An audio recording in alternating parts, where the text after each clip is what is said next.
The council chamber floated in the darkness of space like a massive jewel. Inside, representatives from 100 different worlds sat in their designated seats waiting. The air smelled of recycled oxygen and something else, something ancient that humans could never quite identify. Ambassador Elena Kozlov walked through the enormous doors with her small team behind her. Her boots clicked against the crystal floor, each step echoing in the vast silence. She had received the summons 3 days ago. It was not a request. It was a command. Humanity was required to appear before the Galactic Council immediately. No explanation was given. No details were shared. Elena had prepared for many scenarios during her 5 years as Earth's chief diplomat. But the cold tone of that message had made her stomach twist. The council members watched as Elena and her team reached the center platform. Most of them had faces that looked almost bored. A few seemed curious. 1 or 2 appeared hostile. Elena recognized Speaker Zathar immediately. The ancient reptilian being sat at the highest seat, his golden scales catching the light from 1,000 stars visible through the transparent dome above them. His eyes were black and empty, like looking into deep space itself. Human Ambassador Kozlov. Jathar's voice boomed through the chamber without any visible microphone. You stand before the Galactic Council to address matters of significant importance. Elena bowed slightly, the gesture neither submissive nor disrespectful. Speaker Zathar, the people of Earth are honored to answer your call. A sound rippled through the chamber. It might have been laughter, though Elena could not be certain. Many species found human politeness amusing. They thought it meant weakness. Zathar raised one clawed hand and a holographic display materialized in the air between them. Numbers began scrolling past, too fast for Elena to read clearly. But she caught enough. Resource fees, technology licensing, protection services, transit charges. The numbers were enormous. They kept climbing higher and higher. 50 years ago, Zathar began, his tone carrying the weight of absolute authority. The Galactic Council permitted humanity to join our civilization. We shared our knowledge. We opened our trade routes. We provided protection from threats you could not imagine. We lifted you from your primitive isolation and welcomed you into the greatest society the galaxy has ever known. The numbers stopped scrolling. A final sum appeared, glowing in red light. Elena felt her assistant Marcus inhale sharply beside her. The amount would bankrupt Earth 3 times over. Maybe 4 times. It was more wealth than humanity had generated in its entire history. This is what you owe, Zathar said simply. Payment is due within 30 standard days. Failure to comply will result in immediate economic sanctions. Your trade permissions will be revoked. Your travel rights will be suspended. If necessary, we will establish a military blockade around your system until the debt is satisfied. Elena stared at the number. Her mind raced through calculations, treaties, legal precedents. Around the chamber, other council members watched her reaction. Some seemed satisfied, others looked uncomfortable. The Verdani representative, a being that resembled a flowering tree, shifted in their seat as if troubled. Speaker Zathar, Elena said carefully, keeping her voice steady. This is an unexpected development. Humanity was not informed that these fees existed. We have records of all our agreements with the Council. None of them mention these charges. Ignorance is not immunity from obligation, another council member said. This one was Corellix, a being of pure energy contained in a crystalline form. Every species pays. It is the price of civilization. Of course, Elena replied smoothly. If payment is owed, Earth will honor its debts. However, I must respectfully request full documentation. My government will need to review the complete records of all services provided, all resources accessed, and all protections rendered. We believe in transparency and accountability. The chamber went very quiet. Zathar's black eyes fixed on Elena with an intensity that would have made most beings step backward. She held her ground. You question the Council's accounting? His voice dropped to something dangerous. I request verification, Elena corrected. Surely the Council in its wisdom maintains detailed records of all transactions. If humanity has truly benefited from 847 years of protection services, as your display indicates, then those services must be documented. We simply wish to conduct a standard audit before transferring such substantial resources. This is common practice in all human business dealings. She paused, then added with perfect diplomatic courtesy. Unless the Council objects to transparency, Several council members exchanged glances. The Verdani representative made a sound like wind through leaves. Even Jathar seemed momentarily uncertain. Refusing the request would look suspicious. Granting it might expose things better left hidden. Very well, Jathar finally said. You will receive all necessary documentation. You have 30 days, Ambassador. Not one day more. Use your time wisely. Elena bowed again. The people of Earth thank the Council for its patience and its commitment to clear record-keeping. We look forward to resolving this matter appropriately. As she turned to leave, Marcus leaned close and whispered, "Do you think they actually have records?" Elena's expression did not change, but the corner of her mouth lifted slightly. "We're about to find out. And Marcus, once we're back on the ship, assemble every economist, historian, and data analyst we have. If they want to play with numbers, we'll show them what humans can do with a spreadsheet." Behind them, the council chamber buzzed with conversation in 100 different languages. None of them yet realized that humanity had just politely declared war on the oldest institution in the galaxy. They had made one critical mistake. They had given Elena Kozlov access to their records. That would be enough. The human diplomatic vessel Persistence hung in deep space, far from any inhabited system. Inside, every available room had been converted into a workspace. Holographic displays covered the walls, showing streams of data in a dozen different alien languages. The ship's AI systems hummed constantly, processing information faster than any organic mind could follow. Elena stood in the main analysis room, surrounded by her team. Dr. James Chen sat at the central console, his eyes red from lack of sleep. Around him, 15 other specialists worked in focused silence. They had been at this for 11 days straight, breaking only for brief rest periods. The council had delivered the records as promised. Thousands of years of transactions, reports, and documentation. It was a mountain of information designed to overwhelm. But humanity had something the council had not anticipated. They had patience, stubbornness, and an absolute refusal to accept things at face value. "Found another one," James said quietly. His voice was hoarse. "Year 2847 Council timeline. The Arathi cluster incident." Elena moved to stand behind him. On the screen, a report described a pirate attack on trade vessels near the Arathi cluster. The Council had charged Earth for protection services during this period, claiming their fleet had secured the area. The fee was substantial. "Now watch this," James tapped a command. A second document appeared, this one from a different archive. This is from the Arathi system defense logs. 3 months before the pirate attack, the Council withdrew all patrol ships from the sector. They cited budget reductions. The pirates moved in immediately after. Then, after the attacks, the Council returned and charged everyone for protection. "They created the problem they were paid to solve," Elena said. It was not a question. They had found this pattern 17 times already. "It gets worse." James pulled up another file. "Look at who owned the pirate ships. The registration codes trace back to shell companies, and those companies have financial ties to 3 different council member species. They were not just allowing piracy, they were funding it." Marcus entered the room carrying a tray of coffee, real coffee from Earth worth more than gold this far from home. He distributed cups to the team. "The defense analysis is complete," he said. "You need to see it." Elena followed him to a different display. This one showed Earth's solar system mapped across different time periods. Strange markers dotted the asteroid belt, the outer planets, even the Oort cloud. "What am I looking at?" Elena asked. "Automated defense platforms," Marcus said. "Old ones. Really old. Some of them date back almost 1,000 years. They are human technology, Elena. Someone from Earth put them there long before we supposedly made first contact with the Council." Elena felt something cold settle in her chest. That's impossible. Humans did not have space travel 1,000 years ago. "Not according to our official history," Marcus agreed. But these platforms are definitely human. The computer code is an ancient Earth language. The power sources are early fusion designs that match our oldest theoretical models. Someone was out here and the Council never mentioned it. James looked up from his console. "I found the reference." There was a human expedition. The records are buried deep, marked as classified by Council order.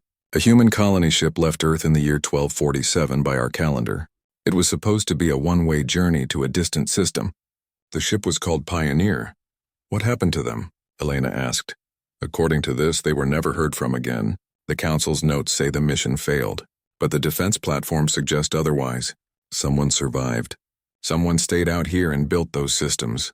They have been protecting Earth for centuries and we never knew. Elena absorbed this information. So when the Council claims they protected us, they were actually being protected by our own forgotten technology. Correct, Marcus said. And here is the best part. Those platforms are still active. They automatically engage any ship that shows hostile intent toward Earth. 3 years ago, a weapons test by the Krillian fleet was shut down near Jupiter. The official report said it was a malfunction. It was not.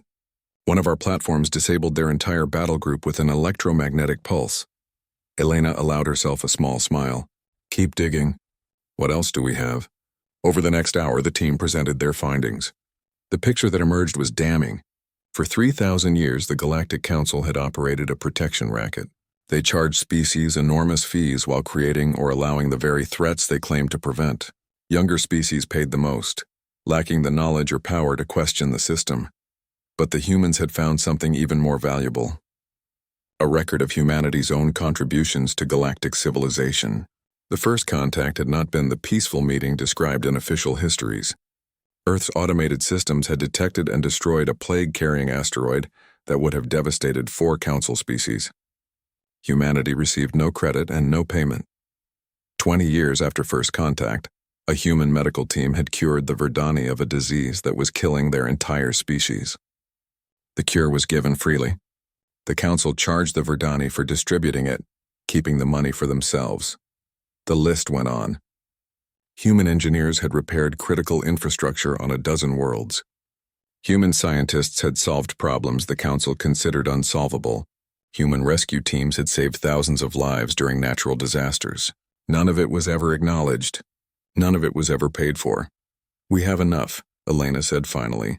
She looked at her exhausted team with pride. Compile everything into a presentation. Make it clear. Make it undeniable. Include every source, every citation, every piece of evidence. Then prepare a counter-invoice.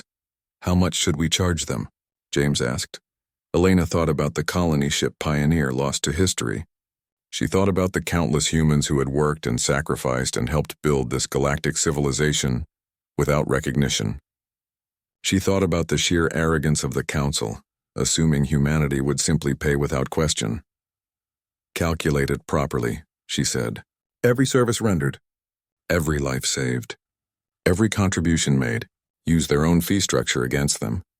If they can charge us for protection we did not need, we can certainly charge them for assistance they did receive. The team worked through the night. When the calculations were complete, the number was staggering. 3 times what the Council had demanded from Earth. It was more than justified. It was conservative, actually. They could have charged much more. Elena recorded a simple message to send to the Council. Her face was calm, professional, showing none of the anger burning beneath the surface. Speaker Jathar, members of the Galactic Council, humanity has completed its audit of the documentation you provided. We have also conducted a comprehensive review of our own contributions to galactic civilization. We are now ready to discuss payment. We look forward to the Council honoring its debts just as you expected us to honor ours. We will present our findings in 7 days. Please ensure all Council members are present. This concerns everyone. She ended the recording and looked at Marcus. Send it. This is going to cause chaos, he said. Good, Elena replied. They have been comfortable for too long. Time to remind them that humans do not forget, and we always pay attention to the details. The Council chamber was more crowded than Elena had ever seen it. Word of humanity's message had spread quickly. Representatives who usually sent assistance had come in person. Even species that rarely left their homeworlds had made the journey. Everyone wanted to see what the humans had discovered. More importantly, everyone wanted to see how the Council would respond. Elena walked to the center platform with her team. This time she carried a data tablet. Behind her, Marcus and James set up portable holographic projectors. The Council had refused to let them use the Chamber's official systems. No matter. Humanity had brought their own. Speaker Jathar looked less composed than before. His scales seemed duller somehow. Around him, other Council members shifted uncomfortably. They knew something was coming. They just did not know how bad it would be. Ambassador Kozlov, Jathar said, his voice tight. You requested this assembly. The council has granted your request. Present your findings. Thank you, Speaker. Elena activated her tablet. The holographic projectors came to life, filling the air with floating displays that every being in the chamber could see clearly. Humanity has completed a thorough audit of the charges brought against us. We have also conducted an independent review of historical records. What we found was illuminating. The first hologram showed the Council's original invoice to humanity. You charged us for 847 years of protection services. Let us examine what that protection actually meant. The display changed, showing the Arathi cluster incident. Elena walked through it step by step. The withdrawal of Council forces. The sudden appearance of pirates. The convenient return of Council ships. The hefty fees charged to all affected species. Then she showed the financial connections between the pirates and Council member species. This was not protection, Elena said calmly. This was extortion with extra steps. A murmur ran through the chamber. Several representatives sat up straighter. The Arathi delegate, a crystalline being, made a sharp sound that might have been anger. These are lies, Jathar declared. Conspiracy theories invented by a primitive species seeking to avoid legitimate debts. Elena did not react to the insult. Instead, she pulled up 17 more incidents, each following the same pattern. For each one, she provided documentation from the Council's own archives. Dates, financial records, ship movements, everything was sourced and verified. If these are lies, she said, then your own records are lying to you. Perhaps you should conduct your own audit. She moved to the next section of her presentation. Now let us discuss the protection you claim to have provided Earth specifically. You stated that your forces safeguarded our system from outside threats. Here is a complete sensor log of our solar system over the past 50 years. These are not human sensors. These are the automated defense platforms positioned throughout our system. The hologram showed the platforms, scattered across human space like a protective net. When Elena highlighted them, many council members leaned forward. They had not known these existed. These platforms are human technology, Elena continued. They were placed by the colony ship Pioneer, which left Earth in the year 1247 by our calendar. This expedition appears in your records, Speaker Jathar. But the records claim the mission failed. This was incorrect. The mission succeeded. The colonists built these defenses before moving on to their final destination. They have been protecting Earth for nearly 800 years. She pulled up incident reports. Here is a Krillian weapons test that was neutralized near Jupiter. Here is an unauthorized mining operation that was disabled near Saturn. Here is a smuggling ship that was captured in the asteroid belt, all stopped by human systems, not by the Council. You charged us for protection we provided ourselves. The Krillian representative made a sound like grinding metal. He was clearly unhappy about the revelation of the weapons test failure. Furthermore, Elena said, moving to her next point, let us discuss what humanity has actually contributed to galactic civilization. Year 2068, Council Calendar. Earth's automated systems detected and destroyed a plague-bearing asteroid on course for the Verdani homeworld. Without this intervention, the Verdani species would have been extinct. Humanity received no acknowledgement and no compensation. The Verdani representative, a being resembling a great flowering tree, rustled their leaves in what Elena had learned was distress. Year 2088, Council Calendar. Human doctors developed a cure for the Verdani blight. We gave this cure freely to save your species. The Council then charged the Verdani significant fees to distribute this human cure. You kept that money. We never saw any payment. Elena pulled up a long list of similar contributions: medical breakthroughs, engineering solutions, rescue operations, scientific discoveries that had been shared with the entire galaxy. Humans had been generous with their knowledge and their help. The Council had been generous with taking credit and collecting fees. Based on your own fee structure, Elena said, we have calculated what the Council owes humanity for services rendered over the past 50 years. We used your rates, your standards, your accounting methods. A new number appeared in the holographic display. It glowed in the same red light the Council had used for their invoice to Earth. The number was 3 times larger than what the Council had demanded. The chamber erupted.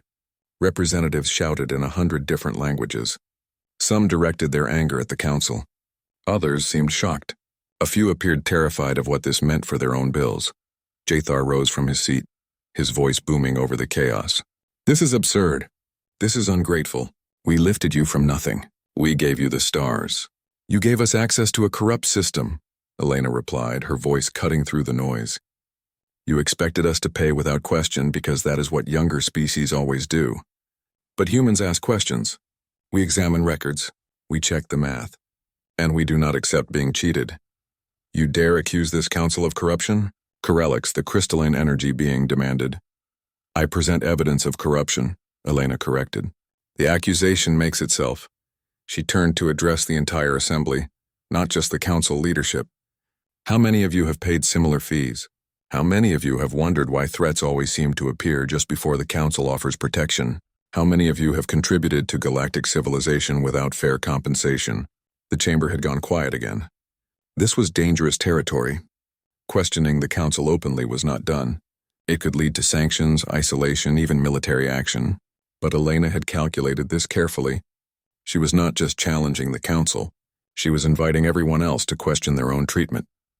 The council has 30 days to address these findings, Elena said. You may pay what you owe. You may dispute specific items with documented evidence, or you may acknowledge that the entire system needs fundamental restructuring. But you cannot simply demand payment while refusing to accept accountability yourselves. You threaten us? Jathar hissed. I offer you the same choice you gave humanity, Elena said simply. Pay your debts or face the consequences of refusing. She powered down the holographic displays and looked directly at the speaker. We will await your response. We hope the council chooses wisdom over pride, but either way, humanity will not be paying a fraudulent invoice. That is not negotiable. As Elena turned to leave, dozens of representatives called out to her, requesting copies of her data. The Verdani representative stood, their entire form rustling with agitation. Other species began demanding explanations from the council leadership. Marcus walked beside Elena as they exited. That went better than expected. That was the easy part, Elena said quietly. Now they will try to destroy us for exposing them. Get Admiral Webb on secure channels. Tell him to prepare for the worst. Behind them, the council chamber descended into chaos. The oldest institution in the galaxy was fracturing, and everyone knew it. Humanity had just proven that emperors could be shown to have no clothes, if someone was brave enough to point it out. The council's response came within 3 hours. It was not what humanity had hoped for, but it was exactly what Elena had expected. They refused everything. They rejected the evidence. They doubled all sanctions and gave humanity 48 hours to pay the original invoice or face immediate military action. Elena read the message on the bridge of the Persistence. Around her, the crew worked quietly, their faces grim. Everyone knew what was coming. Earth had known this was possible from the moment they decided to challenge the council. They had prepared accordingly. Send the recall order, Elena said to her communications officer. All human personnel are to leave council space immediately. Medical staff, engineers, technicians, researchers, everyone. They have 24 hours to reach the designated evacuation points. Ambassador, Marcus said carefully, there are over 200,000 humans working throughout council territory. If we pull them all out at once, it will cause massive disruptions. That is the idea, Elena replied. The council wants to threaten us with consequences. Let them experience a few consequences themselves. The recall order went out across secure channels. Within hours, human workers began leaving their posts throughout the galaxy. The council had not realized how deeply humanity had woven itself into their infrastructure. Humans repaired systems on a dozen worlds. They maintained critical medical facilities. They operated complex machinery that other species found too tedious or challenging.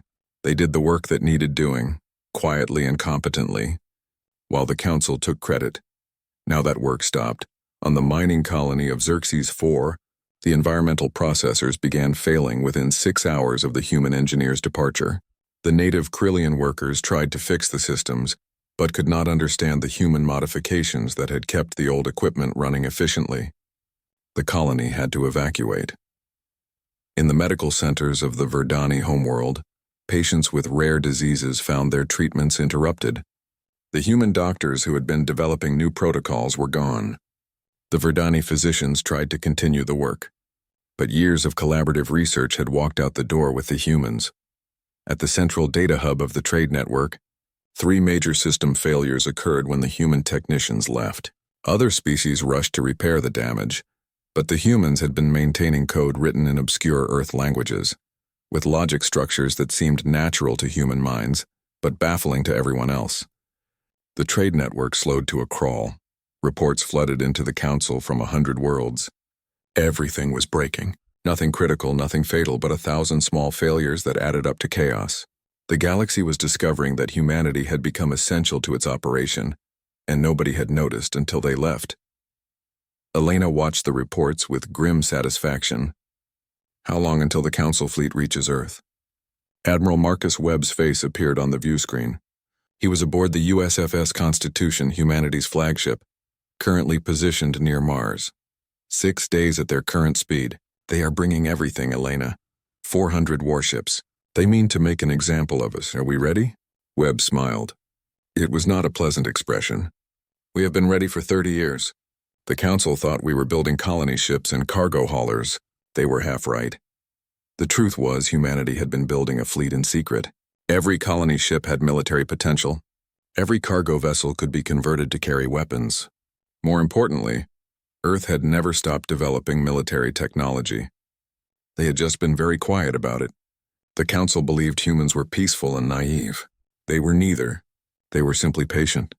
The Verdani have made contact, Marcus said, pulling Elena's attention to a different screen. Private channel. They want to talk. Elena took the call. The Verdani representative appeared, their form showing signs of distress. In their culture, wilting leaves indicated shame.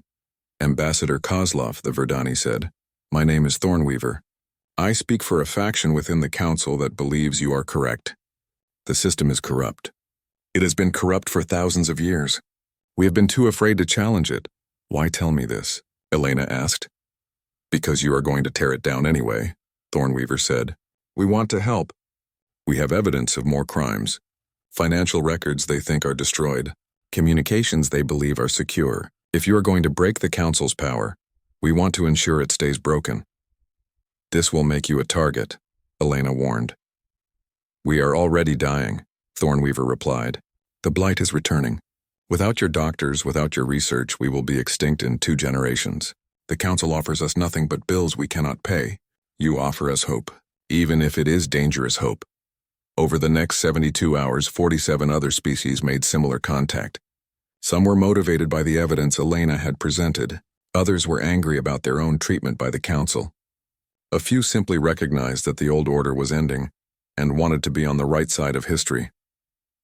The council fleet continued toward Earth, but now it faced a problem. Many of the ships in that fleet were crewed by species that had joined humanity's cause. Some captains were receiving orders from their homeworlds to stand down. Others were making that decision themselves. The council's response was predictable.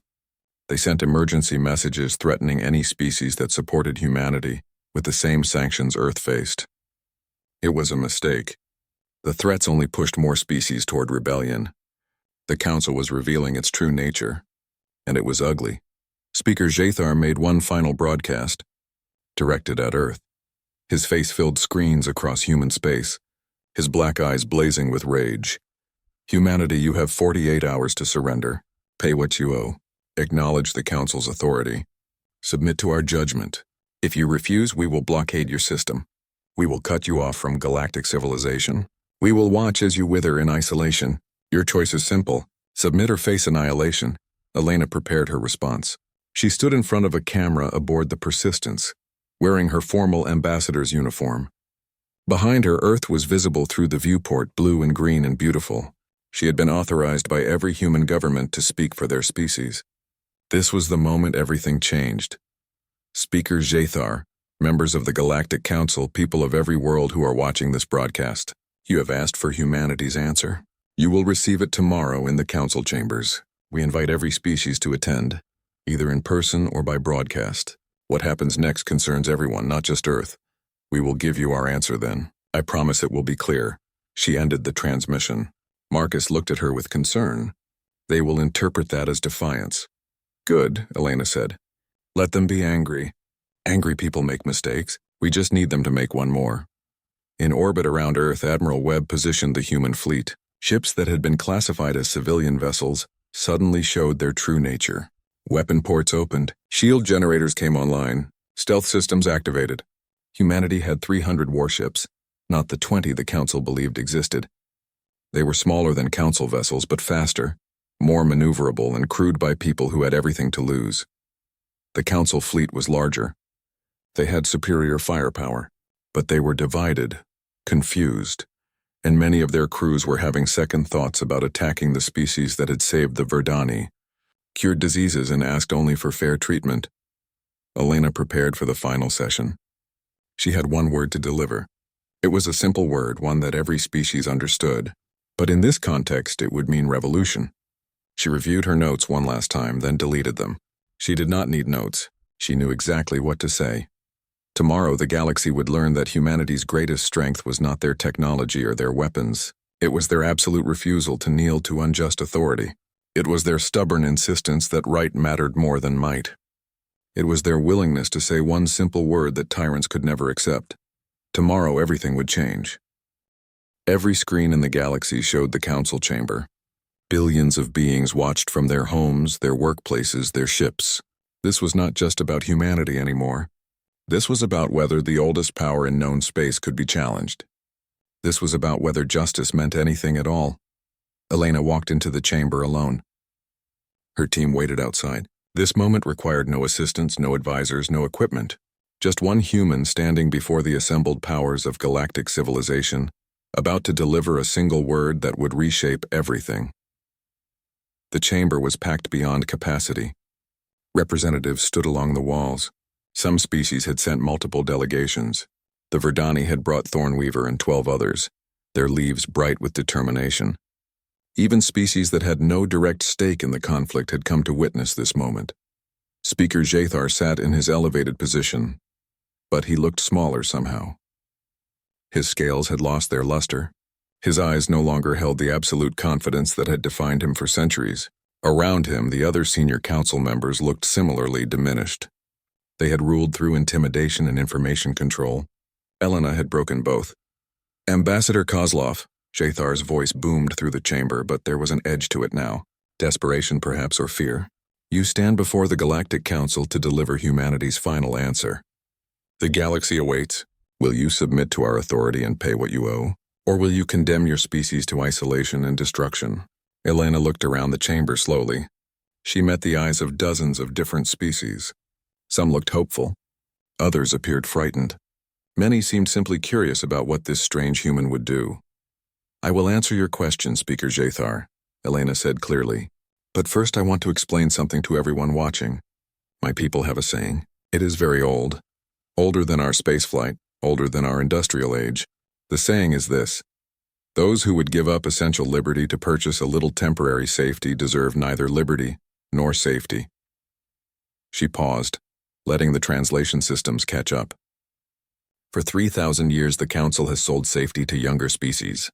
You have made us afraid of what might happen without your protection. You have convinced us that we need you more than you need us. You have built a system where questioning your authority is considered foolish or suicidal. Elena's voice grew stronger. But humanity has a problem with authority that demands blind obedience. We have had many rulers throughout our history who claimed they knew what was best for us. Kings, emperors, dictators. They all said the same things you say. Trust us, pay us, submit to us. We will keep you safe. She turned to face Jathar directly. Do you know what happened to those rulers, Speaker? They fell, every single one of them, because humans eventually ask a simple question. Why should we obey someone who does not serve our interests? Why should we pay someone who creates the problems they claim to solve? Why should we submit to authority that uses fear instead of earning respect? The chamber was absolutely silent. Every being present understood they were witnessing something unprecedented. You asked for humanity's answer, Elena said. You want to know if we will submit to your ultimatum, if we will accept your authority without question, if we will pay debts we do not owe while you refuse to pay debts you actually have incurred. She smiled then, and it was not a friendly expression. Our answer is no. The word hung in the air like a physical thing. No. Simple. Direct. Absolute. No, we will not pay your fraudulent charges. No, we will not submit to threats and intimidation. No, we will not accept a corrupt system just because you have the power to enforce it. No, the old order will not continue unchallenged. Jathar rose from his seat, his voice shaking with rage. Then you have chosen destruction. The Council fleet will blockade your system. You will be cut off from civilization. Your species will learn the cost of defiance. Will they? Elena asked calmly. Tell me, Speaker, how many ships in your fleet are still following your orders? How many crews have received instructions from their homeworlds to stand down? How many captains are questioning whether attacking Earth is really in their best interest? She pulled out a data tablet and activated it. A hologram appeared showing the Council fleet. But the formation was different from what it should have been. Ships were breaking away from the main group. Some were powering down weapons. Others had turned back toward their home systems. The Verdani have withdrawn their vessels, Elena said. So have the Orathi, the Centics, and 44 other species. Your fleet is half the size it was yesterday, and it is still shrinking. Thornweaver stood among the Verdani delegation. We will not attack those who saved us. We will not support a system built on lies and fear. The Verdani stand with humanity. One by one, other representatives stood and made similar declarations. Some had been in contact with Elena's team for days. Others were making spontaneous decisions, moved by the courage of seeing someone finally say no to the Council. The rebellion was spreading in real time. Jathar looked around the chamber in growing panic. His authority was dissolving before his eyes. This is treason. All of you will face consequences. From whom? Elena asked. Your fleet is falling apart. Your member species are in open rebellion. Your financial records have been exposed to the galaxy. Who exactly will enforce these consequences? She turned to address the entire assembly. We are offering a choice to everyone here. You can continue supporting a corrupt system that enriches the few at the expense of the many, or you can demand something better. A new galactic government built on transparency, accountability, and genuine cooperation, not a protection racket disguised as civilization. You cannot simply dissolve the Council, Corellix protested. We have maintained order for millennia. You have maintained control, Elena corrected. That is not the same as order. Real order does not require constant threats. Real civilization does not treat its members as resources to be exploited. Jathar's hand moved toward a control panel on his chair. Elena saw it and reacted instantly. I would not do that, Speaker, he froze. How did you... We know about the doomsday weapon hidden in this station, Elena said. The antimatter device you have threatened to use if you ever lose control. We have known about it for 3 weeks. Our AI systems disabled it 17 days ago. If you try to activate it, nothing will happen except confirming everything I have said about you. The chamber erupted in chaos. Many representatives had not known about the weapon.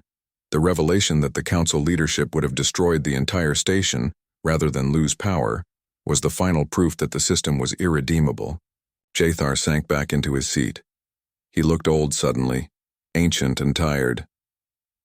What happens now? Now we build something better, Elena said. The corrupt Council leadership will step down. All financial records will be audited by neutral parties from multiple species. Every questionable transaction will be investigated. Species that were overcharged will receive compensation. And we will establish a new galactic assembly with actual democratic representation. She pulled up one final document. This is a proposal for a new government structure. Every species gets representation based on population and economic contribution. Decisions require majority votes, not edicts from unaccountable leaders. Financial records are public and transparent. Military actions require approval from multiple independent bodies. And most importantly, any species has the right to question decisions without fear of retaliation. Why should we trust your system more than the current one? Asked a representative from a species Elena did not recognize. Because we are not asking for trust, Elena replied. We are building accountability. You do not have to trust us. You just have to verify that we are following our own rules. That is the difference between tyranny and democracy. Over the next hours, the old council structure collapsed. Jathar and 6 other senior members were taken into custody by their own security forces, who had joined the rebellion. The antimatter device was secured and dismantled. Representatives began discussing the framework for a new government. It was not easy. There were disagreements, arguments, moments when Elena thought the entire thing might fall apart. But slowly, painfully, the galaxy began building something new. 2 years later, Elena stood in a different chamber. This one was circular, with seats arranged so that no species was elevated above another. She wore different clothes now, the formal uniform of the Secretary General of the new Galactic Assembly. The position was elected, not inherited. It had term limits, and it could be removed by a vote of no confidence if she abused her authority. She reviewed reports from across the galaxy. The Verdani blight had been cured permanently with renewed human assistance. The Arathi cluster was now one of the safest trade routes, protected by a multinational fleet. Former council members were being tried for corruption, and assets stolen through fraudulent fees were being returned to the species they had been taken from. Humanity's counter-invoice had been settled through a series of technology-sharing agreements and mutual defense treaties. Earth was now one of the most influential members of the new assembly, not through threats or intimidation, but through the respect they had earned. A message appeared on her screen. First contact with a new species. They were young, just entering space, full of hope and questions. The old council would have seen them as another resource to exploit. The new assembly saw them as partners to welcome. Elena smiled and composed a response. She would make sure this species' first contact with galactic civilization was built on honesty and mutual benefit. She would show them that the galaxy could be better than the sum of its worst instincts. Outside her office window, ships from 100 worlds flew in formation. Not as enforcers or oppressors, but as equals working together. It was not perfect. There were still problems, still disagreements, still species learning to trust each other after centuries of exploitation. But it was better. And it had all started with one word. A word that tyrants could never accept, but free beings could never forget. No. The galaxy was learning that sometimes the most revolutionary act was simple refusal. The courage to look at unjust authority and say clearly and without apology that you would not submit. Humanity had taught them that lesson. Now it was up to all of them to remember it.